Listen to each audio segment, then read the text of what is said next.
Bismillah, assalamualaikum warahmatullahi wabarakatuh. Alhamdulillahil qail Subhanalladzi asra bi'abdihi laylan minal masjidil harami ilal masjidil aqsa. Wassalatu wassalamu ala nabiyyil mustafa wa rasulikal murtada wa habibikal mujtaba wa aminika ala wahyis sama sayyidina wa maulana Muhammadinil muqtafa wa ala alihi wa ashabihi ahli sidqi wal wafa wa dawit tuqa amma ba'd. Faqad qala Allah ta'ala fil Qur'anil Karim wa huwa asdaqul qailin. A'udzu billahi minasy syaithanir rajim. Bismillahirrahmanirrahim.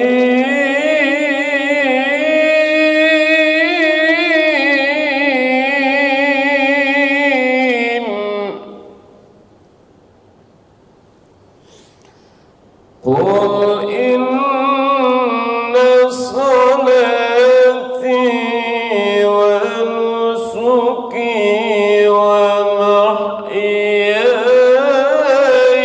wa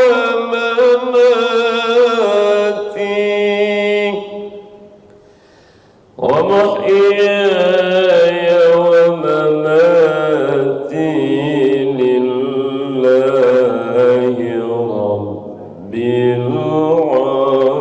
alamin. La syarika lah wa bidzalika umirtu wa ana awwalul muslimin. Wa qala ta'ala fi ayatin ukhra وَلَقَدْ رَآهُ نَزْلَةً أُخْرَى عِنْدَ سِدْرَةِ الْمُنْتَهَى عِنْدَهَا جَنَّةُ الْمَأْوَى الآية.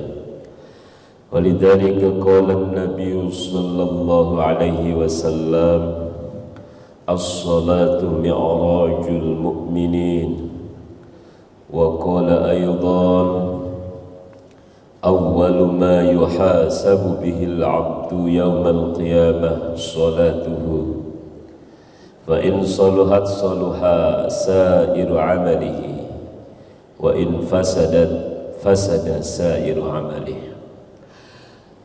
وقيل في عقيدة العوام وبعد إسراء عروج للسماء حتى رأى النبي ربا كلما من غير كيف وانحصار وافترض عليه 5 بعد 50 فرض. صدق الله العظيم وصدق رسول الحبيب الكريم ونحن على ذلك من الشاهدين والشاكرين والحمد لله رب العالمين. Hadratul mukarramin, para asatidil kiram, khusus segenap pengurus DKM Masjid Raya Asmaul Husna, para jamaah salat subuh dan kajian subuh, yang mudah-mudahan kita semuanya selalu dan senantiasa dalam lindungan Allah Subhanahu wa ta'ala, dikuatkan iman dan Islam kita. Mudah-mudahan Allah wafatkan kita dalam keadaan husnul khatimah. Amin ya Allah ya Rabbal Alamin. Baik, sebelum kita melanjutkan materi tentang Salat Mi'rajul Mukminin, Salat sebagai mi'rajnya orang-orang yang beriman.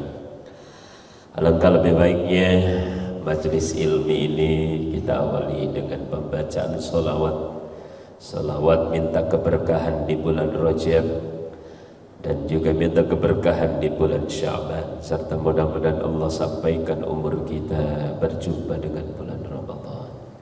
Amin ya Allah ya Rabbal Alamin. Allahumma barik lana fi Rajab wa Sya'ban wa ballighna Ramadan waghfir lana dhunubana. Allahumma barik lana fi Rajab wa Sya'ban wa ballighna Ramadan waghfir lana dhunubana. Ya Allah, berkahi kami di bulan Rajab dan Sya'ban, dan sampaikan umur kami berjumpa bulan Ramadan. Allahumma barik lana fi Rajab wa Sya'ban wa ballighna Ramadan waghfir lana dhunubana wa ballighna Ramadan waghfir lana dhunubana. Allahumma salli wa sallim wa barik alaihi. Hadirin wal hadirat jamaah kajian subuh Masjid Asmaul Husna rahimakumullah. Tepatnya pada hari ini di tanggal 27 bulan Rajab terjadi satu peristiwa yang luar biasa.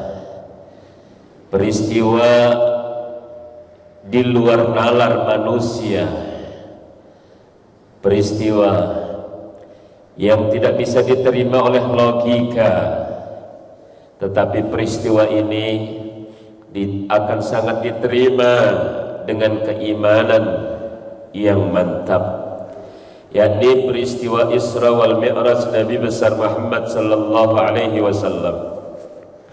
Oleh karenanya pada saat itu ketika Rasulullah sallallahu alaihi wasallam menceritakan perihal kejadian yang telah beliau alami semalam, ketika menjelang subuh beliau ceritakan di hadapan para penduduk Makkah, orang-orang kafir Makkah, maka banyak sekali penduduk Makkah yang menentang dan sama sekali tidak mempercayai apa yang telah dialami dan diceritakan oleh Rasulullah sallallahu alaihi wasallam. Oleh karenanya nanti dalam menyikapi peristiwa Isra wal Mi'raj ini ada 4 macam manusia yang menyikapi peristiwa tersebut. Golongan yang pertama adalah orang yang ingkar dan sama sekali tidak mempercayai akan adanya Isra wal Mi'raj. Di antaranya adalah golongan orang-orang yang kafir. Orang-orang kafir Mekah saat itu, di antaranya huwa aduwullah, dia adalah musuh Allah, yakni Abu Jahal beserta konco-konconya. Bahkan ketika Rasulullah sallallahu alaihi wasallam menceritakan perihal Isra Mi'raj yang telah beliau alami, maka Abu Jahal dengan nada mengejek, coba ya Muhammad, ente angkat kaki ente coba sebelah. Diangkat oleh Rasul. Coba angkat lagi satunya. Dan beliau Rasul ya terjatuh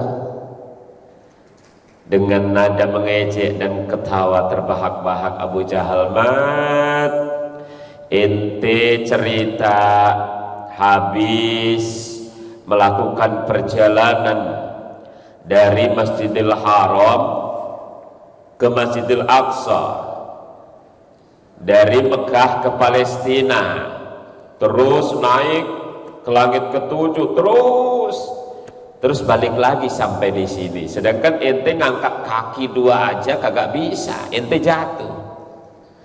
Mana mungkin, mat, kata Abu Jahal, ente bohong. Bahkan salah satu daripada pengikut Abu Jahal, yakni Mut'im bin Adi,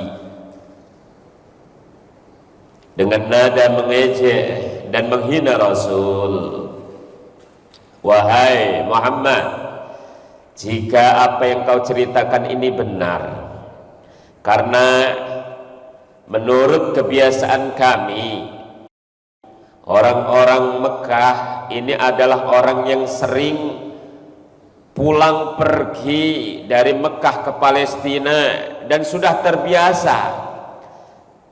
Pengalaman kami sudah teruji pulang pergi dari Mekah ke Palestina ini memerlukan waktu. Jika menaiki unta, kisaran waktunya adalah 40 hari 40 malam. Jika jalan kaki membutuhkan waktu sekitar 2 bulan.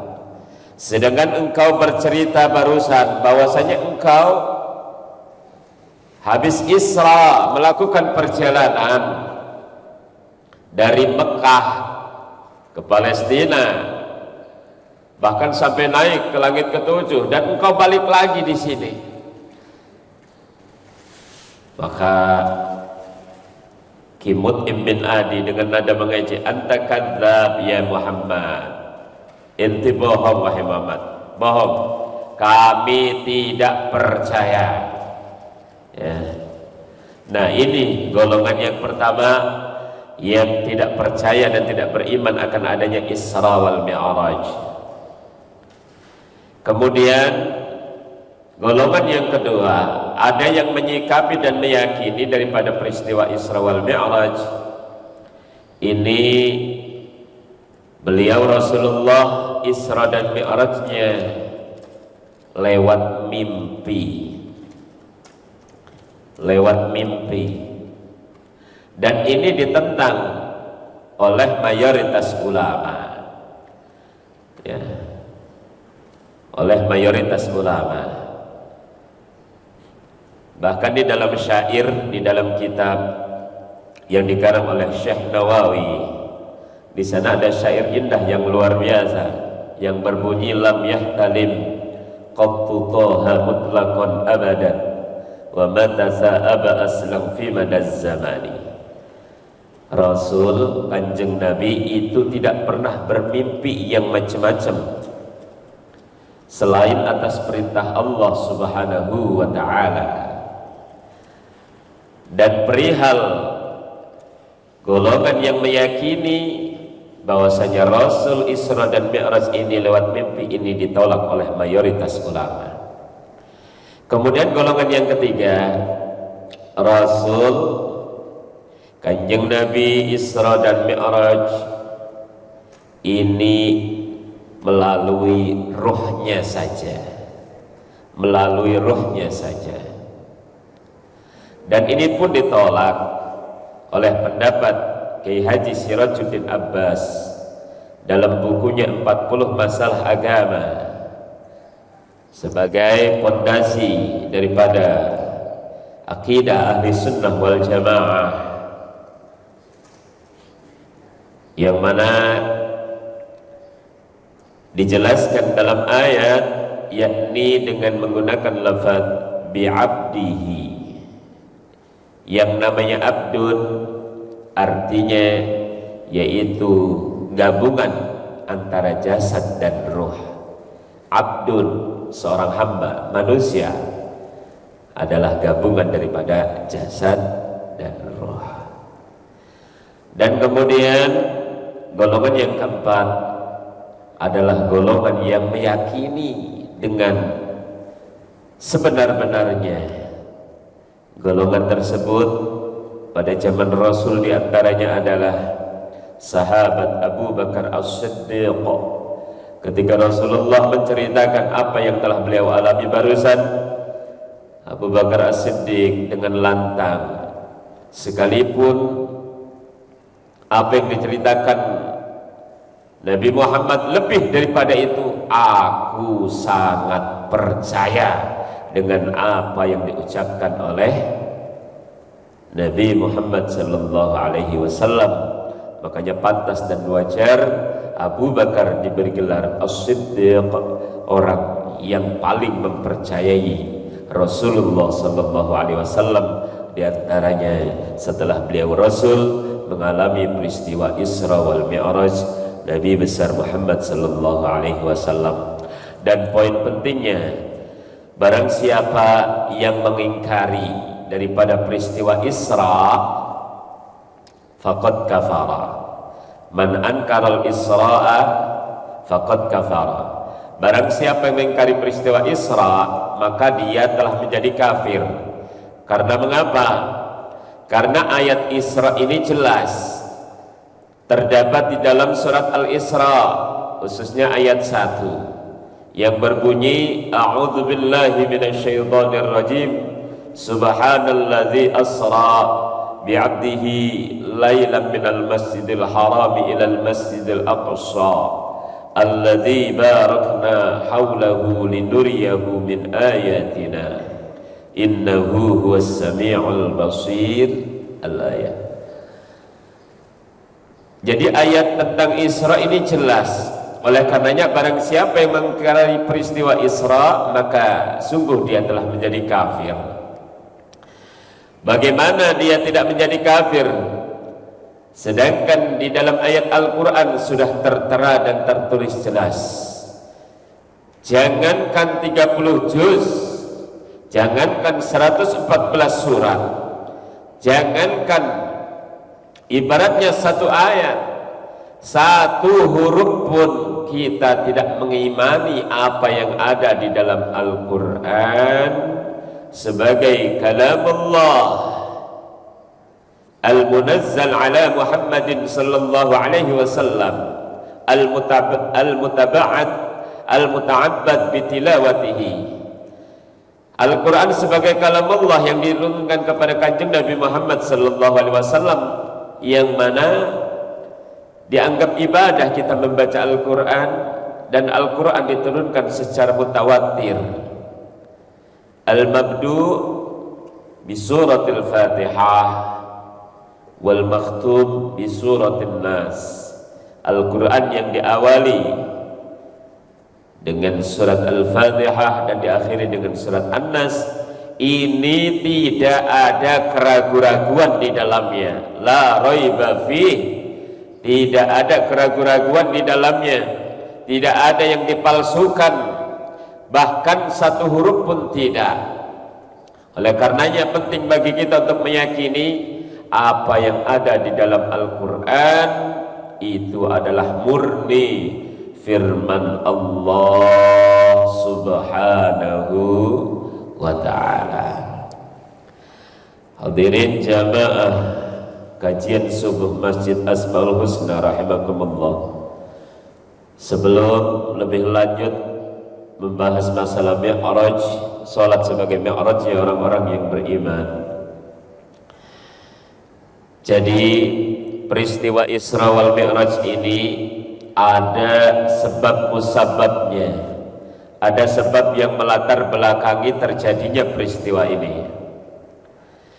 Yang masyhur ada dua sebab.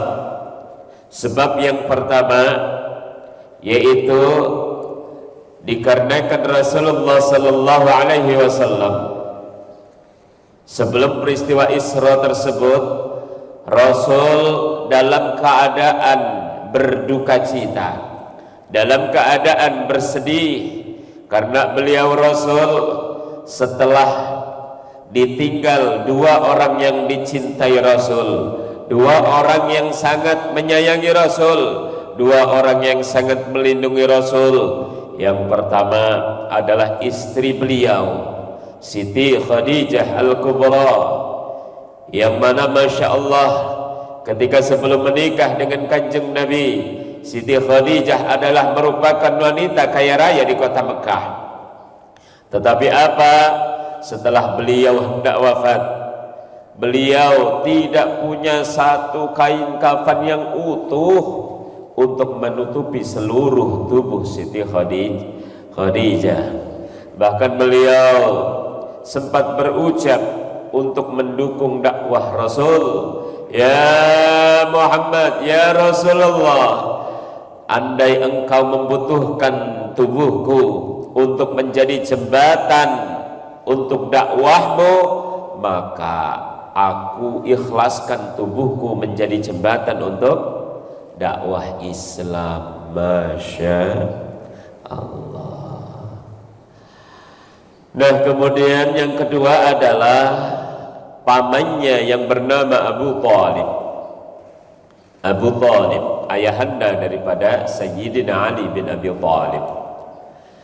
Pamannya Abu Thalib yang selalu menjaga dan melindungi beliau Rasul dari gangguan orang-orang kafir Mekah, yang menjadi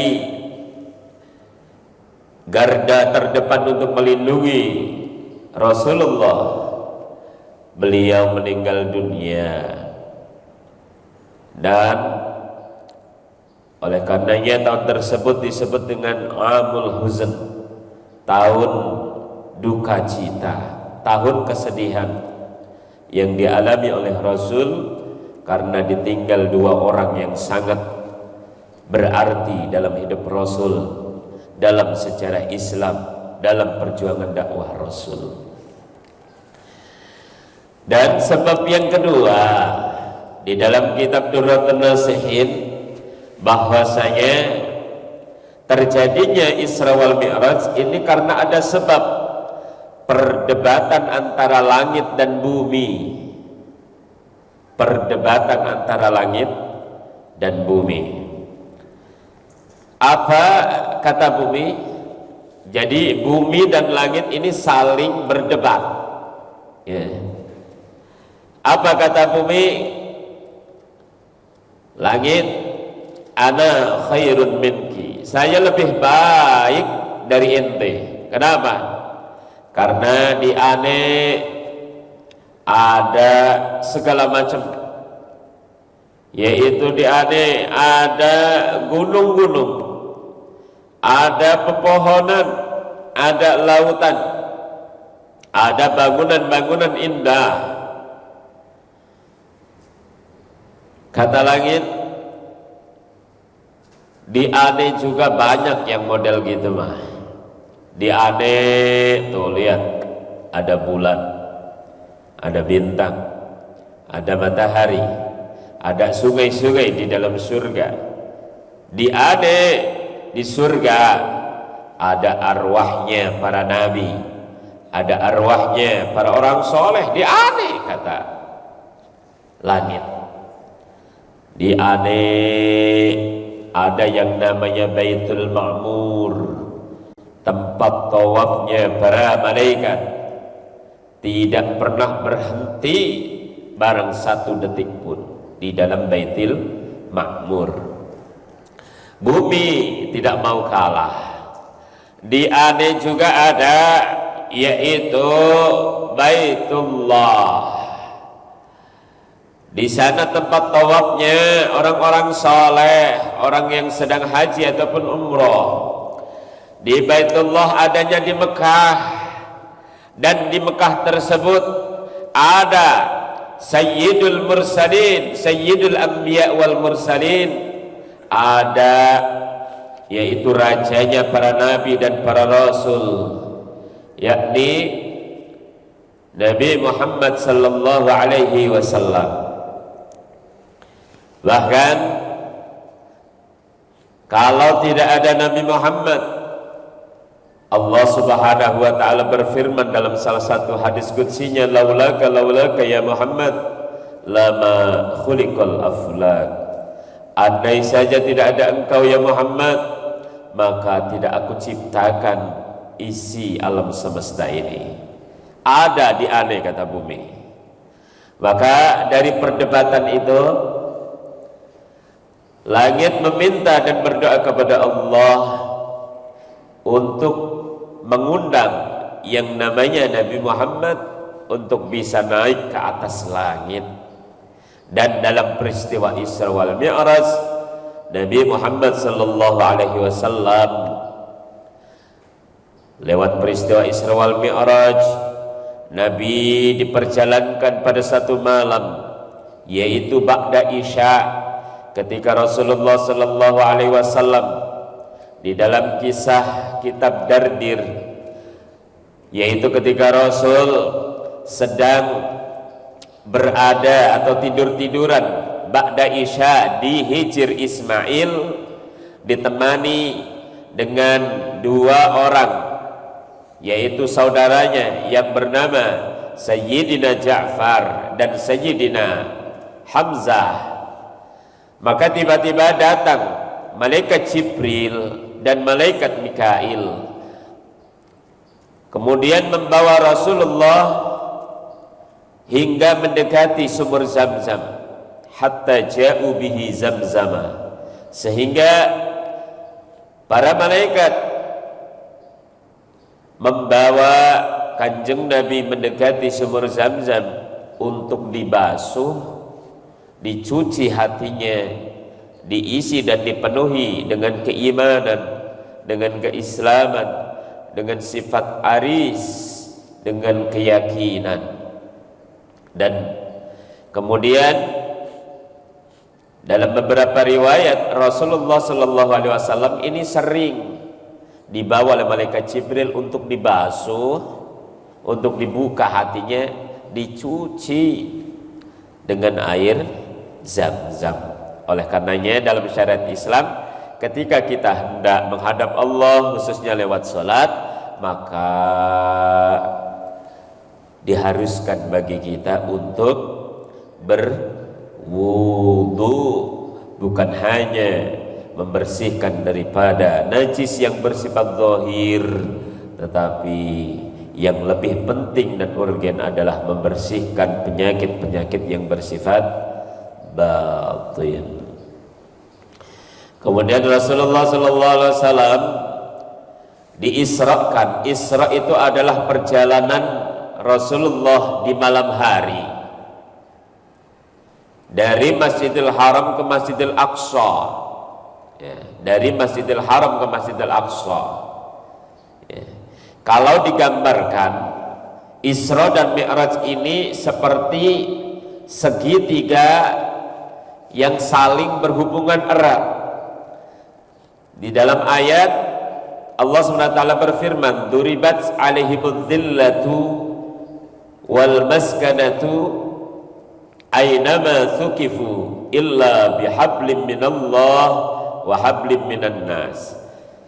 Jadi kita manusia ini akan selalu ditimpakan kehinaan dan juga kefakiran, kemiskinan dimanapun kita berada, jika kita tidak mampu membangun daripada hubungan kepada Allah dan hubungan dengan sesama manusia.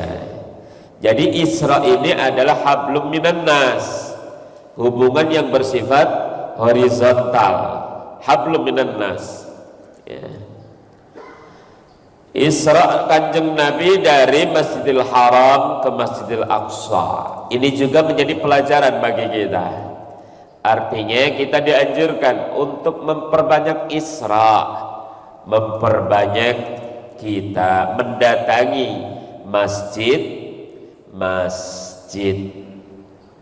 ya, dimanapun berada ya. Artinya kalau kita, hati kita muta'allakum bil masajid, selalu tergantung hati kita, terpaut hati kita dengan masjid, insya Allah itu adalah ciri-ciri ahli syurga. Salah satunya adalah orang yang hatinya selalu terpaut dengan masjid. Karena orang yang keluar masuk masjid, kata Rasul, nyatakan dia sebagai orang yang beriman, insya Allah. Kemudian kalau dikisahkan secara detail memang luar biasa panjang ini kisah Isra wal Mi'raj ya, apalagi kalau orang yang suka bercerita ini sehari semalam ini masih belum cukup waktunya.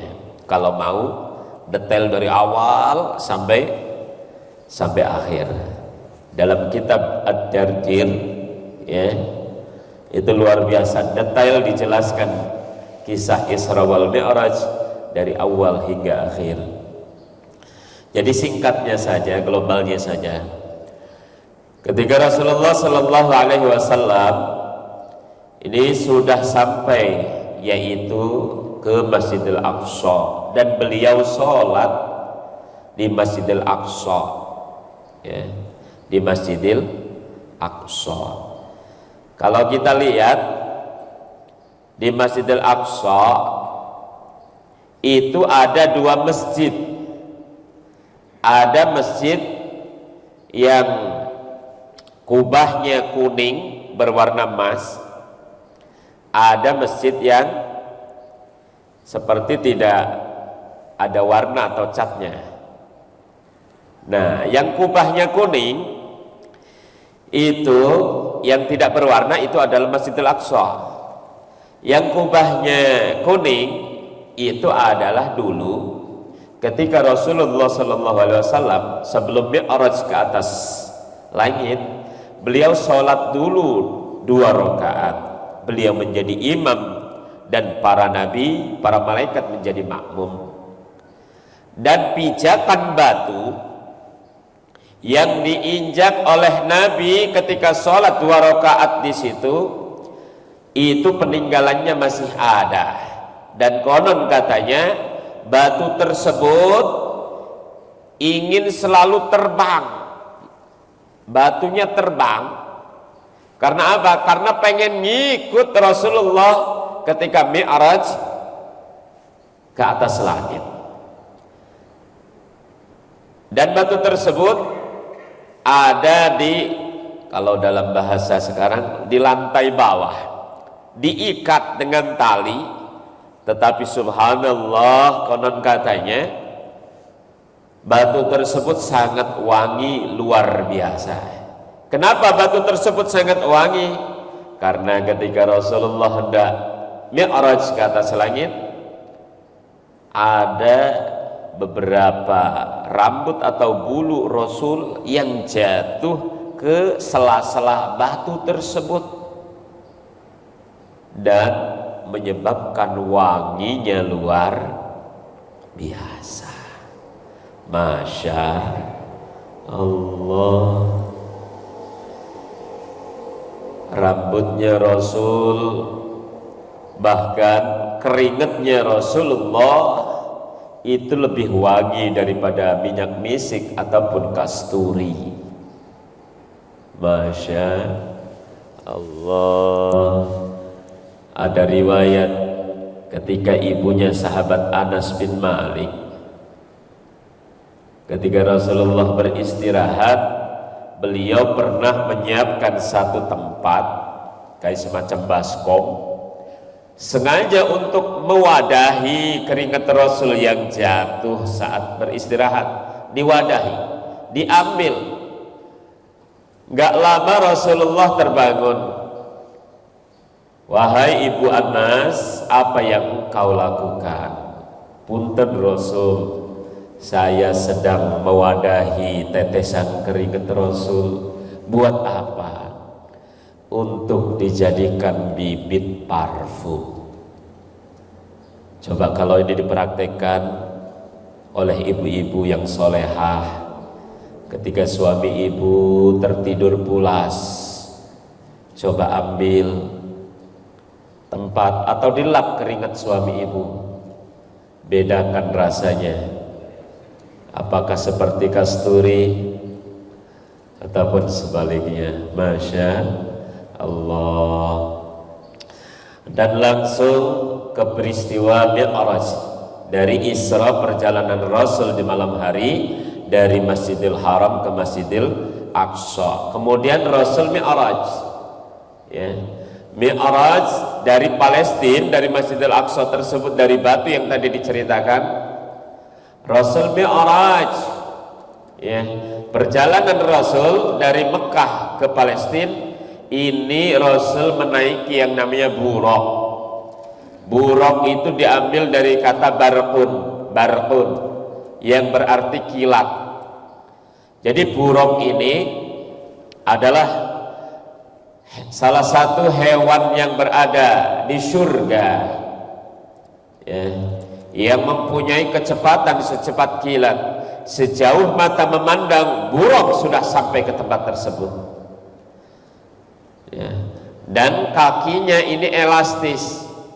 Ketika di tempat yang agak naik, elastis, kakinya bisa memposisikan diri dengan luar biasa, lentur, elastis, dan mempunyai kecepatan secepat, ibaratnya kecepatan cahaya,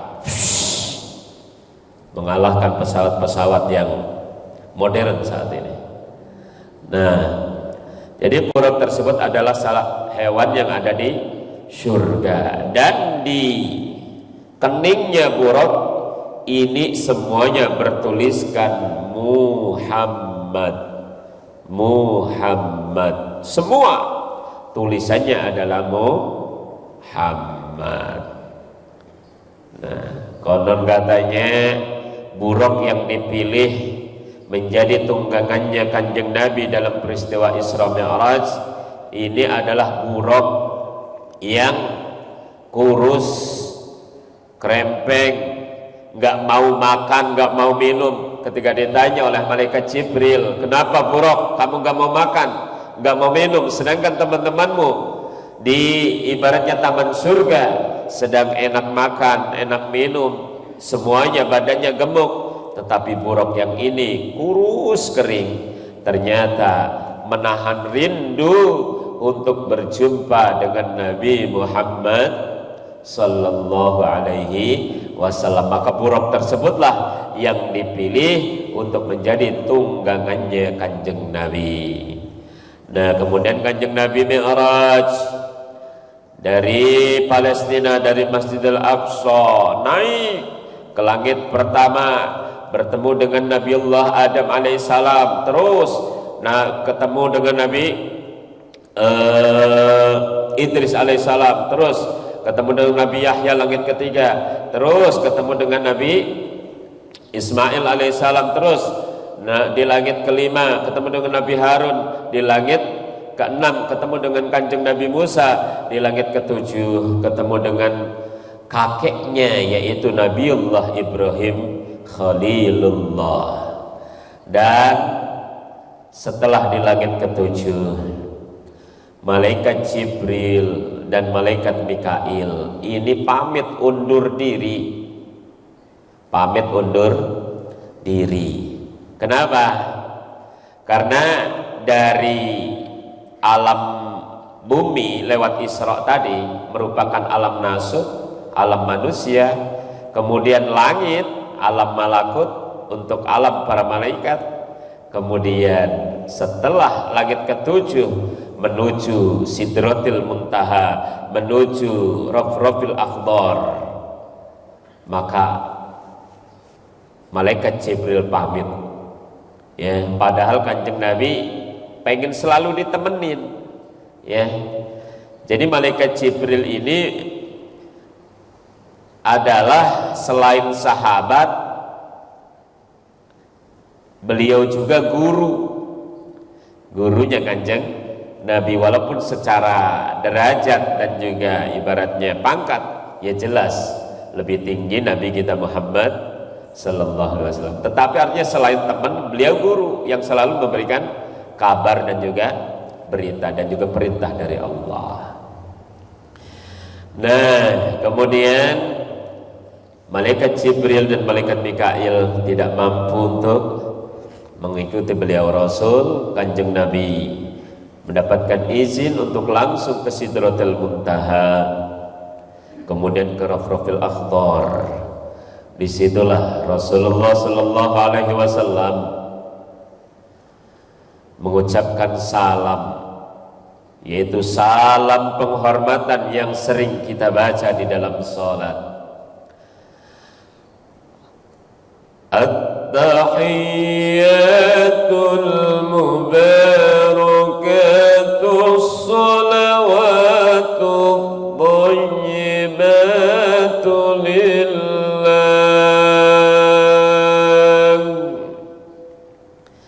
at-tahiyyat, penghormatan, keberkahan dan juga kebaikan-kebaikan itu mutlak milik Allah Subhanahu wa ta'ala. Dijawab oleh Allah, Assalamu alayka ayyuhan nabiyyu wa rahmatullahi wa barakatuh, yang artinya keselamatan bagimu wahai Nabi. Saking cintanya Allah kepada Kanjeng Nabi, Allah di dalam Al-Quran pun tidak pernah langsung menyebut nama Muhammad, tetapi Allah menyebutnya dengan Ya ayyuhan Nabi. Ya, coba kita perhatikan dan kita cari, kita telaah. Tidak ada satu ayat pun yang langsung Allah memanggil nama Nabi Muhammad dengan Ya Muhammad, tidak ada. Tetapi dengan panggilan-panggilan kasih sayang, Ya ayyuhan Nabi, Ya ayyuhan Rasul. Ya. Kemudian karena saking cintanya Kanjeng Nabi kepada kita umatnya, yang mana keselamatan tersebut bukan hanya untuk Kanjeng Nabi belaka, tetapi untuk kita umatnya. Makanya Kanjeng Nabi melanjutkan doa yang diucapkan Allah tadi, Assalamu alayka ayyuhan nabi wa rahmatullahi wa barakatuh, keselamatan bagimu dan keberkahan bagimu, yaitu wahai Nabi. Dan dilanjut oleh Nabi dengan Assalamu alayna wa ala ibadillahis salihin, keselamatan bagi kami dan juga bagi hamba-hamba Allah yang soleh. Ini didoakan oleh Nabi kita Muhammad. Karena apa? Saking sayangnya Kanjeng Nabi kepada kita umatnya. Kemudian dengan singkat, Kanjeng Nabi Sallallahu Alaihi Wasallam diberikan yaitu perintah ataupun kewajiban ibadah, perintah sholat, yang mana beda dengan perintah-perintah lainnya, dengan ibadah-ibadah lainnya.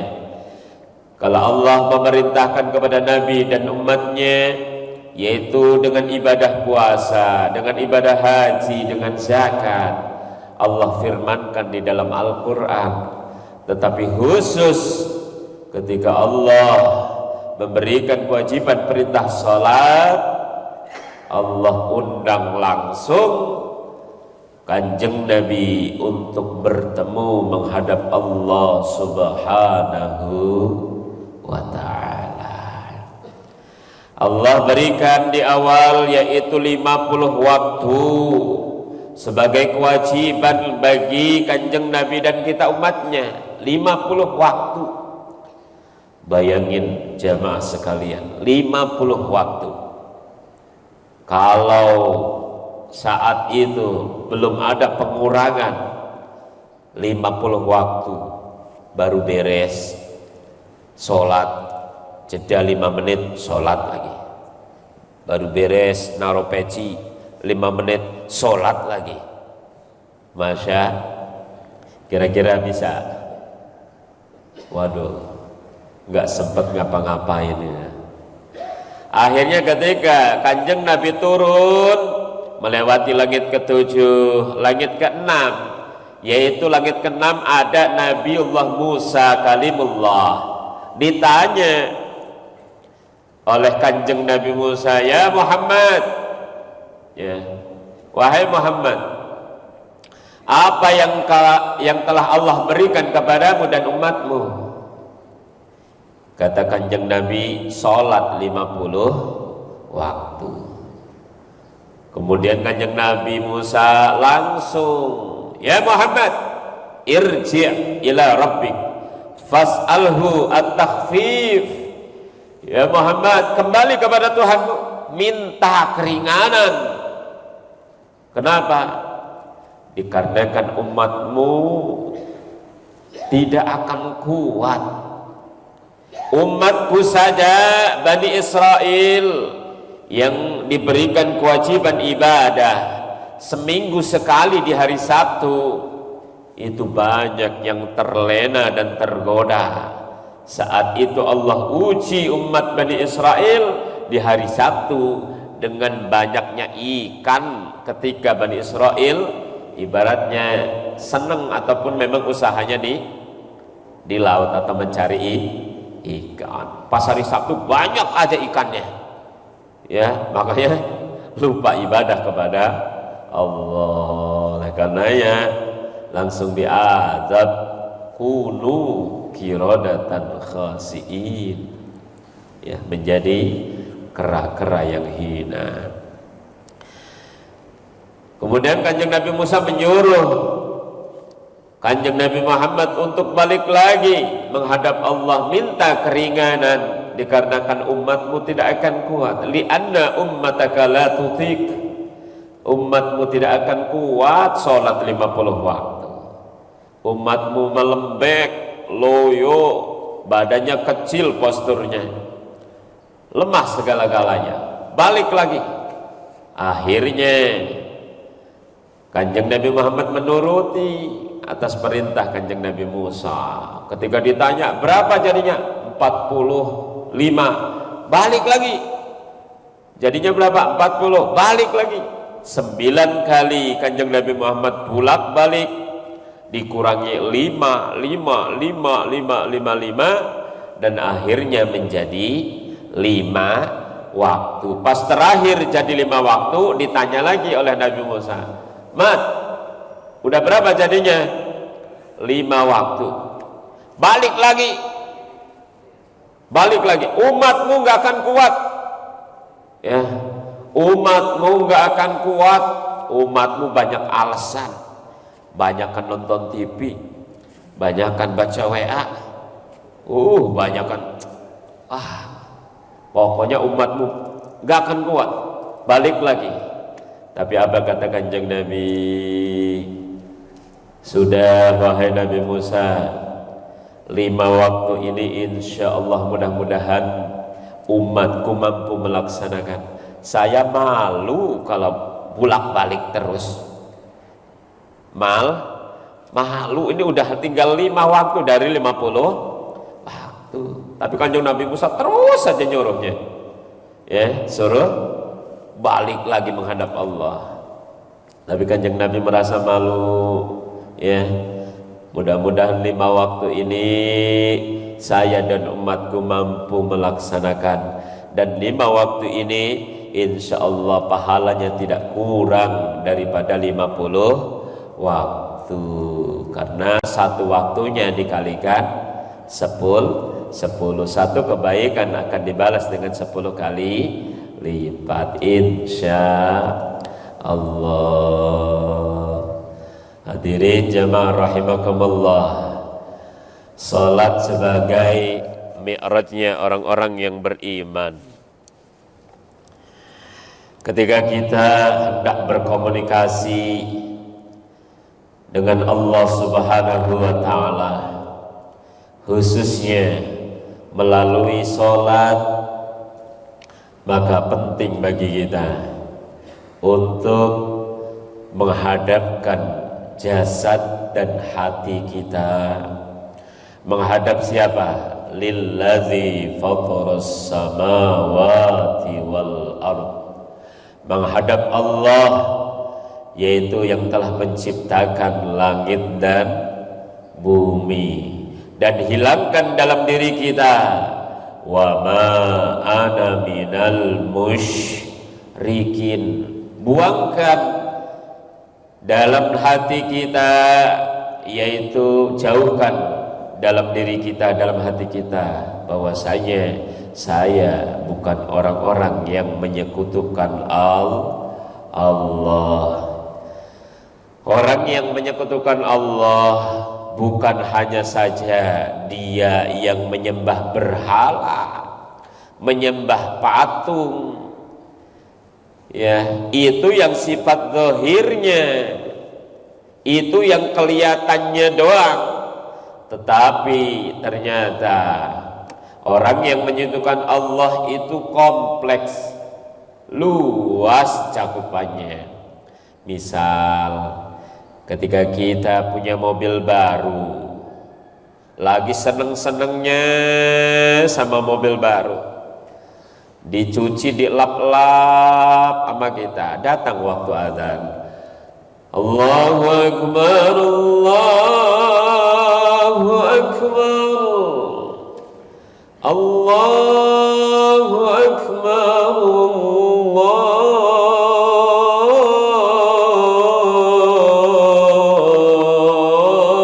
Allahu Akbar. Nanggunglah, belum beres, terus ngelap-ngelap mobil baru karena masih seneng sama yang baru, ya. Terus apapun yang kita punya saat ini dalam kehidupan dunia, apalagi yang sifatnya baru-baru, motor baru, mobil baru, istri, nggak ada yang ngomong baru nih. Artinya itu salah satu juga godaan kita manusia untuk beribadah kepada Allah Subhanahu wa ta'ala. Kadang yang bisa menghalangi dan menjauhkan kita untuk beribadah kepada Allah Subhanahu wa ta'ala. Dan bahkan ketika kita sudah berada di masjid pun, di dalam hati kita, ya, ada kaitan-kaitan dunia yang seringkali menggoda kita untuk kita fokus beribadah kepada Allah Subhanahu wa ta'ala. Maka dalam kajian-kajian sebelumnya penting bagi kita ketika kita hendak menghadap Allah, bersihkan hati kita. Selain kita membersihkan lewat wudu, maka penting juga bersihkan hati kita daripada penyakit-penyakit hati dan kaitan duniawi, was syaitan yang kadangkala menggoda kita untuk kita menghadap Allah lewat sholat. Oleh karenanya setelah momentum ini, setelah momentum kajian ini, yuk kita mi'raj. Mi'raj itu artinya naik, ya. Mudah-mudahan setelah ini sholat kita bisa naik, ya ibadah kita bisa naik, bisa maju, tambah bagus, amal ibadah kita tambah naik, tambah bagus. Amin ya Allah ya Rabbal Alamin. Kemudian di antara fungsi sholat dan hikmah sholat, ya, hubungan kita dengan Allah, perjalanan rohani kita menghadap Allah, mi'raj kita menghadap Allah. Sholat ini bukan hanya sekedar membungkukkan badan kita, mulut kita qomat kamit, tetapi lebih dari itu sholat kita adalah sebagai media kita berzikir mengingat Allah subhanahu wa ta'ala. Makanya dalam sholat itu kan ada takbir-takbir. Selain takbiratul ihram, ada takbir intiqal. Ketika kita mau ruku, Allahu Akbar. Mau sujud, Allahu Akbar. Mau duduk di antara dua sujud, Allahu Akbar. Diselingi dengan takbir-takbir. Tujuannya adalah untuk hati kita dijaga untuk senantiasa mengingat Allah subhanahu wa ta'ala. Allah berpesan, Allah berfirman dalam Al-Quran surah Thaha ayat ke-14. A'udzu billahi minasyaitonir rajim. Innani ana Allahu la ilaha illa ana fa'budni. La ilaha illa ana fa'budni wa aqimis salata li dzikri. Sesungguhnya aku ini adalah Allah, tidak ada Tuhan yang hak selain aku, maka sembahlah aku dan dirikanlah sholat untuk mengingat aku. Surah Thaha ayat ke-14. Dan perlu kita pahami, sholat juga merupakan tiang agama. Sebagaimana Rasulullah sallallahu alaihi wasallam bersabda, as-sholatu imaduddin, faman aqamaha faqad aqamad-din, wa man tarakaha faqad hadamad-din. Salat merupakan tiang agama, maka barang siapa yang mendirikan salat, dia berarti mendirikan agamanya, dan barang siapa yang meninggalkan salat, berarti dia telah merobohkan agamanya. Karena salat itu laksana wadah, salat itu laksana tempat yang akan mampu mewadahi, menjadi tempat segala amaliyah kita, diwadahi lewat sholat. Jika sholatnya bocor, jika sholatnya bolong, maka amaliyah yang lain ikut nyeplos, ikut bolong. Jika wadahnya rusak, jika wadahnya bolong, apa yang kita taruh di tempat tersebut ikut lepas. Masya Allah. Allah subhanahu wa ta'ala berfirman dalam Al-Quran surah Al-Furqan ayat ke-64, walladzina yabituna li rabbihim sujjadan wa qiyama. Dan orang-orang yang melalui malam hari dengan bersujud dan berdiri, khususnya lewat sholat untuk Tuhan mereka.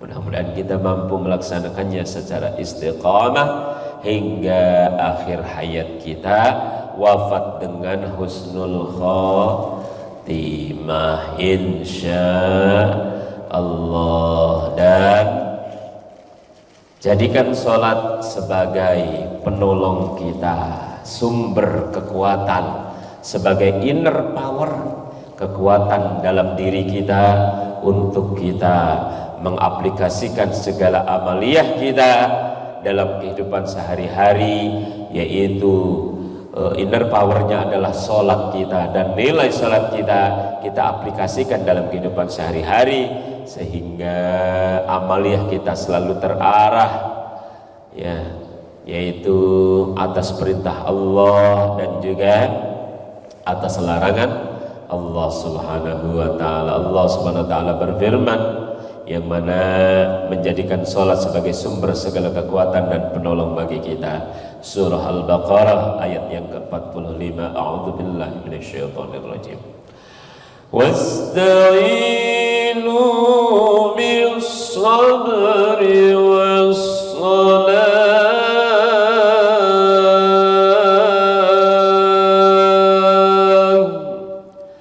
wa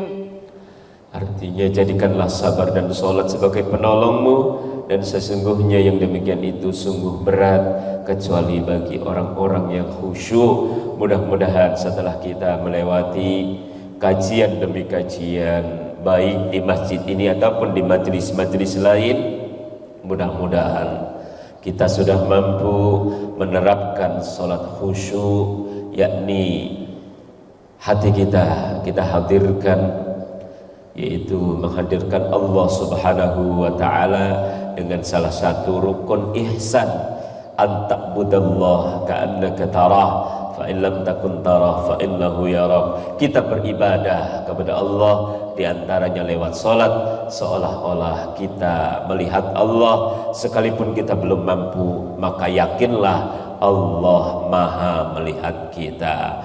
Mudah-mudahan ada berkah dan manfaatnya, dan mampu menambah keimanan serta ketakwaan kita kepada Allah Subhanahu wa taala, menambah kesemangatan kita untuk beribadah kepada Allah. Terutama mari jadikan sholat kita adalah amalan yang utama, amalan yang terbaik yang kita persembahkan di hadapan Allah, dan sebagai bekal utama untuk kita menghadap Allah Subhanahu wa taala. Fatazawwadu fa inna khairaz zadit taqwa wattaquni ya ulil albab. Maka berbekallah, sesungguhnya bekal yang amat baik adalah takwa kepada Allah. Wattaquni ya ulil albab, dan bertakwalah kepadaku wahai orang-orang yang mempunyai akal. Mungkin cukup sekian. Apabila ada kekurangan dan kekhilafan, mohon untuk dimaafkan. Billahi taufiq wal hidayah wal ridha wal hidayah. Assalamualaikum warahmatullahi wabarakatuh.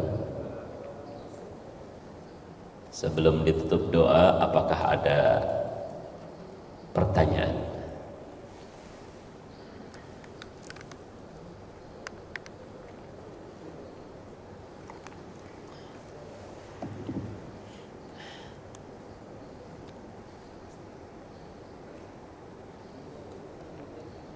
Cukup?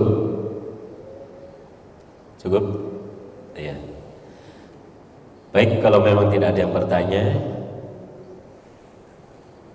ya dicukupkan kajian kita pada kesempatan subuh ini. Mudah-mudahan kita semuanya diberikan kesehatan, diberikan keberkahan, diberikan kelancaran dalam segala hal, dan mudah-mudahan karena di minggu ini kita akan menghadapi tahun politik, kita berdoa berharap kepada Allah, mudah-mudahan Allah berikan pemimpin kepada kita bangsa Indonesia, pemimpin yang amanah, pemimpin yang beriman dan bertakwa kepada Allah Subhanahu wa taala, hingga Allah jadikan negara kita baldatun thayyibatun wa rabbun ghafur. Amin ya Allah ya rabbal alamin. Wa ya karim يا ذا الجلال والإكرام. اللهم صل على سيدنا محمد في الأولين والآخرين وبارك وسلم رضي الله تبارك وتعالى من صحابة رسول الله أجمعين. آمين آمين. ويا مجيب السائلين يا خير المسألين حمدا يافيا يا ويكفي مزيدا يا ربنا لك الحمد لك الشكر كما ينبغي لجلال وجهك الكريم العظيم سلطانك. اللهم صل على سيدنا محمد صلاة تكون لك رضاء ولحقه أداء. اللهم اجعل جمعنا هذا جمعا مرحوما. اللهم اجعل جمعنا هذا جمعا مشكورا. اللهم اجعل جمعنا هذا جمعا مغفورا وتفرقنا من بعده تفرقا معصوما. اللهم لا تدع في مسجدنا هذا ذنبا إلا غفرته ولا عيبا إلا سترته ولا مرضا إلا شفيته ولا ميتا إلا رحمته ولا ولدا إلا أصلحته ولا حاجة من هوائج الدنيا والآخرة إلا قضيتها ويسرتها يا رب العالمين. ربنا هب لنا من أزواجنا وذرياتنا قرة أعين واجعلنا للمتقين إماما. ربنا تقبل منا إنك أنت السميع العليم وتب علينا إنك أنت التواب الرحيم. اللهم إنا نسألك حسن الخاتمة ونعوذ بك من شر العاقبة وسوء الخاتمة. ربنا آتنا في الدنيا حسنة وفي الآخرة حسنة وقنا عذاب النار وأدخلنا الجنة مع الأبرار يا عزيز يا غفر يا رب العالمين. بفضلك سبحان ربك رب العزة عما يصفون وسلام على المرسلين والحمد لله رب العالمين.